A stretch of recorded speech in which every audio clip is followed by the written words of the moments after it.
Good day, everyone. Um, I am D.L. Reese or Devin Lee Reese. This is my book. It's the longest book in the world. Um, 37 million words, 100,000 pages or more. Um, and that's all part of an even larger epic called the Mega Hellenica, which could have who knows a billion words, quadrillion words, a quintillion words when it's finished, which I probably won't see in its entirety, but just saying to tell everything it probably will have a quintillion words. I don't know. Why not just go for the sky? But today's review is on the Steeve Reeves Hercules movies. So I when I was a teenager, my favorite show was Mystery Science Theater 3000. I liked a number of other things. I loved the Dune movie, and I'm talking about the 1984 Dune movie, not the one that just came out, obviously. When I was a teen, it was my favorite movie. I also love the Dune books, the Dragonlance books by um, Margaret Rice and Tracy Hickman. I love them too. I mean, I basically lived in Dune, Dragonlance. I lived in Krynn, the Dragonlance world, and I lived in Middle Earth, the Tolkien world, and I just ran around everywhere. And me and my friend, I mean, it wasn't just me and my friends played Dungeons and Dragons. We were the Dungeons and Dragons kids in fifth grade, and we actually made up our own game. It was called DLC and Q, Dungeons, Lands, Castles, and Quests. We didn't even use D&D. We were beyond that. We made our own. And each of us had our own party, and we could have hundreds of thousands of stats. It wasn't low stats. It was sky is the limit stats, and you know, I think I took a little of that my whole life. I inherited the game. The other players have long since moved on in their lives. To my dismay, I wish they would have played this game with me still, but we moved on. So let's get to the topic of this review. Topic of this review is Steeve Reeves Hercules movies. Now, oh yes. So how do we get on that tangent? Um,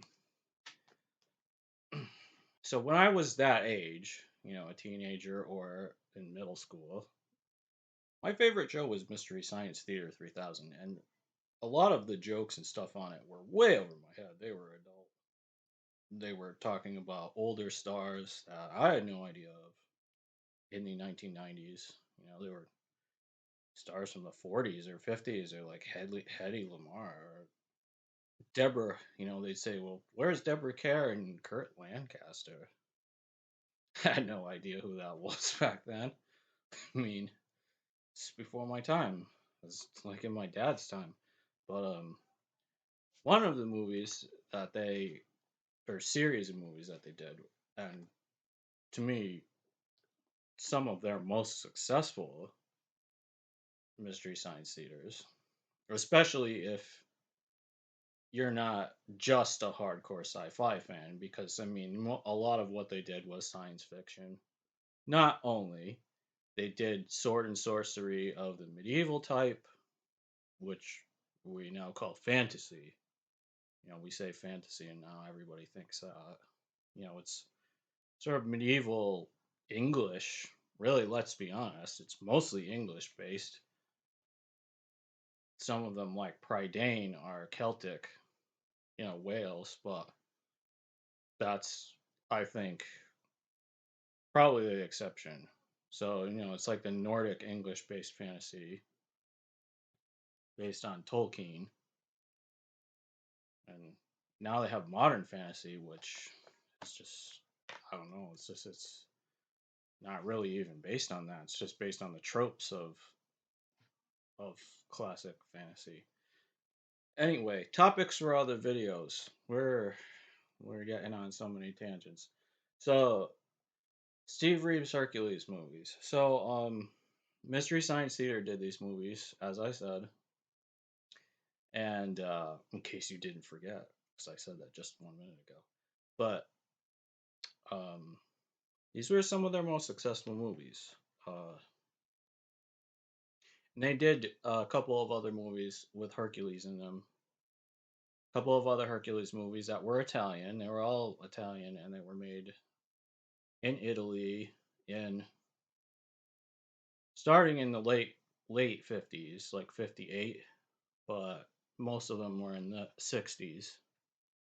And it was a series of movies. Um, Steve Reeves was the first one to play the role. And well, let's sum up my review of him. So, as you know, I'm don't want to keep repeating this, but I'm probably or definitely the greatest living neoclassical painter, and I do sculpture too. Um, uh, I have a degree in classics, but my my knowledge of classics and specifically Greek civilization goes beyond my degree. I studied modern Greek as well in university. Um, but as an individual, I delved into it much deeper than any college, classroom, course experience, professor, or what have you ever taught me. Um, so, with that level of authentic knowledge, these movies are a shallow imitation of that kind of engagement with like the real look of things, and which changed over time, sort of like the look of costumes and people. This morphed over time, as far as we can tell. The look of sculptures changed, the look of architecture changed. There were different periods, just as there are today. You know, modernist buildings that were built in the 60s don't look like what they're building today, un- unfortunately. uh, Not that I'm in love with brutalist concrete block architecture, which was called the international style. Actually, it was kind of known as the international style, but it's not that I love that exclusively, but I feel our architectural endeavors have declined in taste significantly since then. And now, at least I'll just speak for Connecticut because I can't embrace everything in just a snippet, but in one video. But people are building things that look like big barns here. They're big brick and metal barns, and it's just, I want to vomit. But anyway, just no style. There's no awareness of any style. It just looks gross to me. Anyhow, the um, Steve Reeves movies are nothing like that deep, authentic thing. They're they do seem to get somewhere though, because these movies were in Italian, and they have predominantly Italian actors, although Steve Reeves is not an Italian. Um, there was only one actor who was actually Greek who played him in the series, and it was Dan Vadis, who I think his real name was Vafiatis. I don't remember. It was Dan Vadis. He played in one of the lesser known sequels. Um, but a lot of the rest of the cast was Italian, and I think some of the a lot of the Mediterranean energy comes through in it. But I think that some of the criticism that I would also level at Jason and the Argonauts, which was also made at the same time, although Jason and the Argonauts was made by not Italians, but by a was made by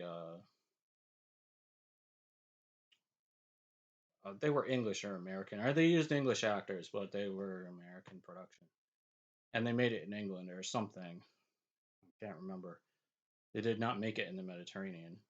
Um, they both, that movie had in common with the Hercules movies in that, like, the hairstyles and were often kind of like 1950s hairstyles. They don't exactly look like a ancient Greek hairstyle, and that to me is a big weakness. It's just, and um, also the costumes. I'm not sure if I mean maybe the peplum, which is kind of like the tunic with this short skirt that they wear. They sort of wear a overshirt, which is a tunic, and a short skirt and sandals. That's kind of the basic outfit. And Hercules wears kind of this bearskin thing, and everyone.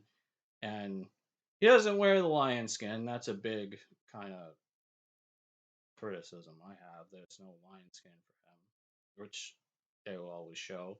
There's no wreath he wears over his head, which a lot of times well, at least I would like to see him with a wreath of olive or something. Shows that he's a champion. It shows that he's etc. In the ancient Greek society, or headbands. You know, very few of these people actually wear a headband, and wearing a sort of headband, or it's sometimes called a fillet, is something the ancient Greeks did all the time. But again, these things changed according to their era. So, in comparison to Reg Park, they show an older style of acting, but I have to say I almost think Steve Reeves is a better actor um, than Reg Park. He just is. But then again, he was dubbed. His voice was dubbed, so it's not really his real voice. So, like, what did he act? He's sort of miming all this, or I mean, I can't hear what he actually sounds like. So, do I really think he's a better actor? I don't know. It seems like it. um, there are some more moving scenes in it, I think, but again, it's kind of like apples and oranges. The Reg Park movies have their own thing, very different sort of imagining or energy than Steve Reeves. Um, uh, but I mean, they're definitely worth a watch, and especially if you enjoy humor, I would go for Mystery Science Theater version. Those guys are always hilarious, and they're gonna say stuff like when they're on the beach in Lydia, which is not an island, but it's an island in this movie in Hercules Unchained. They're gonna say, "Is Deborah Carr or Burt Lancaster around here somewhere?" And I mean, you would have to know movies from the 1940s or 50s to know who that is. But you're gonna laugh a lot with them, but you also learn something, is what I'm saying. And it's a lot of fun. I mean, their humor is expansive. It's not like Seinfeld, where, and I think Seinfeld is funny. Don't get me wrong. I think they're very funny. But you learn a lot when you watch a Mystery Science Theater. But those guys' humor is not really your thing, you know. It's probably just funny watching it on your own. And also bear in mind that in the Mystery Science Theater version, they cut out some of the movie. So to really watch the whole movie, you have to watch a version that does not have them. But just bear in mind that I have found when I got sort of this package here is of 10 Hercules movies. So these ones this is a different dub than they use in Mystery Science Theater. This is an entirely different dub. So like I like the voice that they used in the Mystery Science Theater one. This one, the dub is it just to me isn't better. It's okay because we see so much more of a movie. We see the whole thing, but it's not better. Um, so I mean, they're worth the watch if you like stuff like that. And I mean, I didn't get tired of it until I watched it like 4,000 times. So yeah, it's a good couple movies. Uh, so check it out and enjoy.